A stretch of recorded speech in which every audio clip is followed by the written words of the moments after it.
You ever have someone in your life that just scares the hell out of you? Like your old maths teacher or your boss at work? Someone who just terrifies you by simply existing, to the point where you do anything you can to avoid having any interaction with them? Yeah, that's Director General Isao Shinomiya. I made a joke about him being menacing in my last chapter review, but this guy just scares the absolute shit out of me. My man has the look of death in his eyes, and his whole persona just screams warning signs. You know how the stripes on wasps are kind of like nature's warning sign? That's this guy's bloody facial hair. Seriously, his eyebrows alone. If you see this guy in your nightmares, your number is up, fam. Excommunicado. Kaiju No. 8 chapter 34 was basically just hunting season for the Director General. We got to see a mere glimpse of his power, as well as what's going to happen to the 3rd Division. There's a small handful of things to discuss, but before we get right into that, please do me a massive favour and hit the like and subscribe button down below, give the notification bell a slap so you don't miss an upload, and finally, play the intro.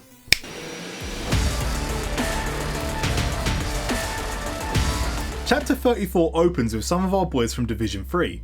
Iharu is shook at how Kafka turned out to be Kaiju No. 8, but our boy Reno just looks defeated. It's clear he feels like he let Kafka down, and it soon becomes obvious that he blames his own weakness. When Captain Mina Ashiro tells them that the division will be transferring to another division due to the extensive damage to the 3rd's base, she also mentions that the increased frequency of Daikaiju emergence is seriously bad juju. As a result, the Defense Force plans to take every division's most talented rookies and train them across division boundaries, essentially forming some kind of super team of badasses. Reno jumps at the opportunity, simply stating his will to get even stronger.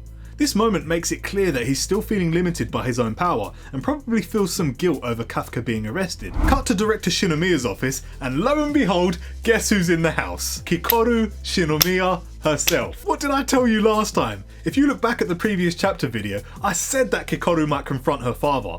However, I also said that her efforts would probably be useless. Well, guess who was right? I've got mad respect for Kikoru having the balls to stare down this beast, but it was painfully obvious what the result would be. She tells him that Kafka saved her life, but the man does not give a flying fuck what she has to say. After basically calling her a failure, he shows Kikoru Kafka's x-rays, which prove that the thing where his heart should be is actually a kaiju core. And if you need a quick refresher, a kaiju's core is its major weak point, and destroying it is usually how you exterminate them for good. Director Shinomiya then goes on to state how Kafka is nothing more than a kaiju, the same scourge that killed Kikoru's mother, with a look of pure hate in his eye. After initially being shocked by the x-rays, Kikoru still vows to believe in Kafka. Next thing you know, Big Boss Shinomiya is waltzing into Kafka's confinement cell, all suited and booted, looking like an absolute villain.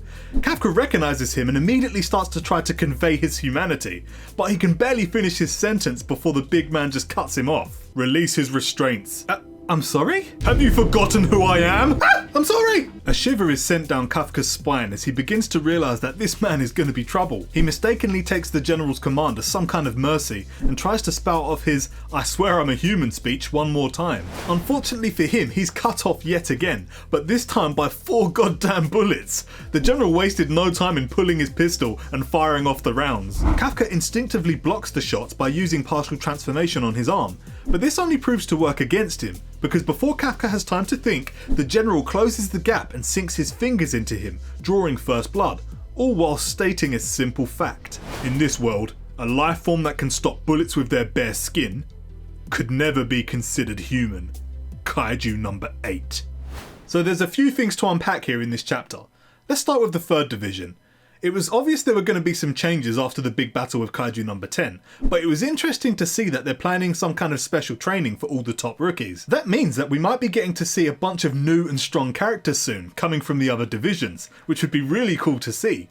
I'd also like to see a bit more character development for the other officers, especially those with returning appearances, such as Iharu, Haruichi and Aoi. Right now I'm picturing some kind of special unit being formed as a result of this training, where the team is sent out on special missions with Kaiju No. 8 at the helm so that they can act as both backup and insurance in case Kafka ever lost control. Let's talk about the Director General again. Have you forgotten who I am? I'm sorry, what?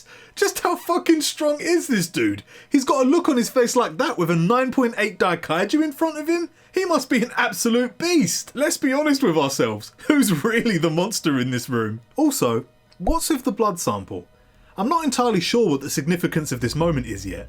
Is it for something specific to the general? Wouldn't they have taken blood samples already? Especially considering they've already taken x-rays, wouldn't they have done something as common as a blood sample? especially considering Kafka isn't resisting arrest. I don't know, maybe I'm just overthinking it. And what about the core? Discovering that Kafka's heart has been replaced by a kaiju core is interesting to say the least.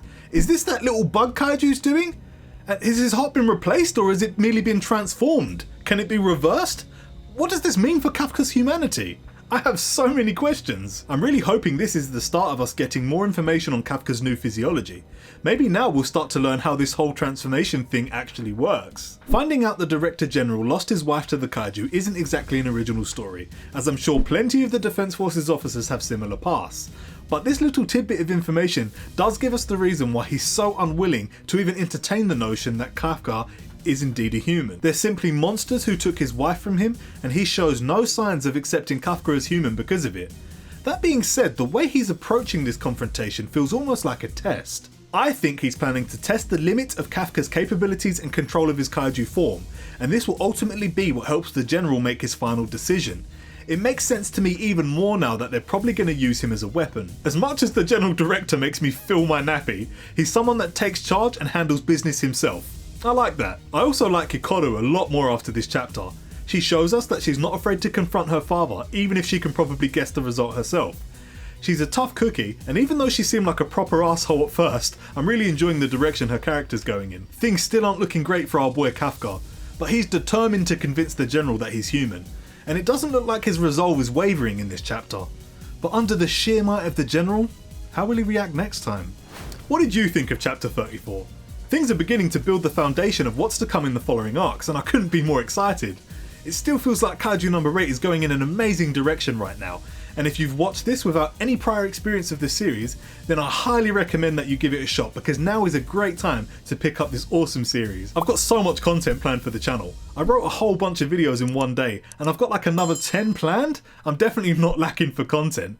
And I can't believe we've already passed 500 subs on the channel. That just blows my mind. Thank you so much. I'm thinking even more now that we can hit 1,000 subs this year. So please, if you're here and you've enjoyed the channel, please share it with your friends or anyone you think might appreciate it too. And let's just keep moving forward. Alright, I'm off. Please subscribe if you want to see more from me chatting bear breeze about anime or manga or something. Laters.